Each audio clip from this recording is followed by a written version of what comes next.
السلام علیکم ناظرین، آج میں کیفے صبا ہوٹل پہ موجود ہوں۔ یہ بالکل کیفے کلفٹن کے ساتھ ہے۔ اس کی لوکیشن ہے عبداللہ شاہ غازی ڈیفنس DHFS 5 اور سی وی روڈ پہ ہے، بالکل الٹے ہاتھ پہ۔ اگر سی وی روڈ پہ آ رہے ہیں تو دیکھیں گے یہ بلڈنگ ساتھ میں پرانے بھی ہیں، ان کے ساتھ ہے۔ آپ کو سامنے نظر آ رہا ہوگا ہیپر اسٹار جس کو کہتے ہیں، اور یہ بالکل سامنے ہوٹل ہے۔ اس کے پراٹھے جو ہے نا بہت مزیدار ہے۔ میں نے سوچا یہاں کا تھوڑا سا ولاگ بنا لوں۔ ابھی تھوڑا ٹائم تقریباً 10-11 بجے کا ٹائم ہے، تو اس لیے یہاں پہ رش نہیں ہے، نہیں تو رش ہوتا ہے۔ تو سوچا ہے کہ یہاں تھوڑی خوبصورتی ہے، ماحول بالکل ویران جیسا لگ رہا ہے، تو علاقہ بھی خوبصورت لگ رہا ہے۔ یہ سامنے آپ بلڈنگیں دیکھ رہے ہیں، تقریباً میں چھوٹا تھا یہ بلڈنگ ایسے ہی دیکھ رہا ہوں، کبھی اس میں رہائش وحش تو نہیں ہے، خالی جنات رہتے ہیں تو اللہ کو پتہ۔ باقی جو ہے پہلے اگر چلتے تھے تو معلوم نہیں مجھے اس کی ہسٹری کا۔ باقی آپ کو بتا دوں کہ یہ سامنے یہ بالکل خالی گراؤنڈ بھی ہے اس کے ساتھ میں، اور اس کا پراٹھا یار بہت مزیدار ہے۔ یہ سامنے اسی بلڈنگ میں ہے، آگے چل کے آپ کو دکھاتا بھی ہوں۔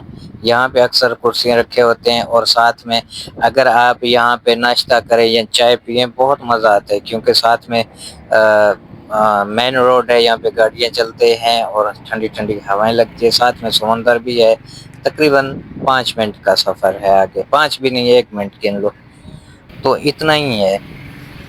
تو یہ دیکھیں کہ یہ ہے اپنا کیفے صبا ہوٹل، یہ کھولے۔ اس کا نام تو اصل ابھی انہوں نے یہ رکھا ہوا ہے، اوپر دیکھ سکتے ہیں۔ تو یہ پراٹھے، یہ چائے کافی وغیرہ آئس کریم سب کچھ ملتا ہے اندر۔ میں خود نہیں گیا ہوں ویسے، تو انہوں نے کہا کہ ابھی جانا ہے تو جاؤ۔ میں نے کہا ابھی ٹائم نہیں ہے، پراٹھا دے دیں۔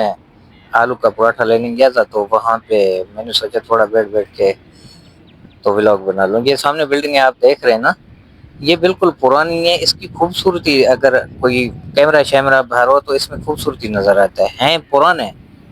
اگر ویسے ریئل میں دیکھو گے تو اچھا نہیں لگے گا، اندر جا کے اچھا نہیں لگے گا۔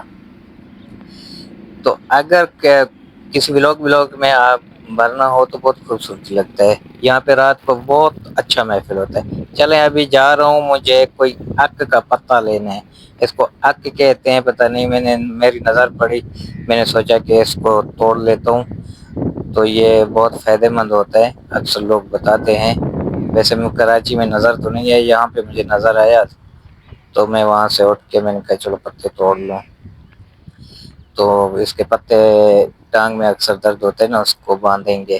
تو یہ جناب عق کا پتہ ہے۔ جب تک میرا آلو کا پراٹھا تیار ہو رہا ہے، میں 10-15 یہ عق کے پتے جو ہے نا توڑ لوں گا۔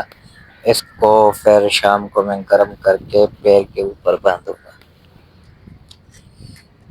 تو لوگ کہتے ہیں فائدہ مند ہے، میں ٹرائی کر کے دیکھتا ہوں۔ اگر پیروں کا درد گیا میرا تو پھر تو اچھی بات ہے، اس کا تو میں پورا فصل اگاؤں گا۔ ویسے یہ خود بخود ہوتے ہیں، اس کا کوئی بیج نہیں ہوتا ہے۔ اکثر یہ جنگل میں پایا جاتا ہے، ویران جگہوں میں خود بخود ہوتا ہے قدرتی طور پہ۔ یہ دیکھیں آم جیسے اس کے وہ بھی لگے ہوئے ہیں ساتھ میں۔ تو اب اس کو میں توڑ کے جب بھی آپ نے توڑنے ہاتھ میں تھیلی رکھنے، کیونکہ اس کے دودھ میں جو ہے نا بہت تیزابیت ہوتی ہے۔ تو یہاں پہ میں نے دیکھے یہ دودھ بھی اس کا نہیں کر رہا ہے۔ اس میں ابھی میں اس کو جمع کروں گا تقریباً 10 سے 15 پتے۔ اس کو نارمل پھر گرم کر کے جہاں جہاں درد ہو رہا ہے نا وہاں پہ اس کو رکھ کے باندھ کے، اچھا کوئی گرم پٹی باندھ کے تاکہ ہوا نہیں لگے، بالکل یہ رگ بگ کھول دیتا ہے جہاں سے۔ یہ دیکھیں 10-15 میں نے نکال لیے۔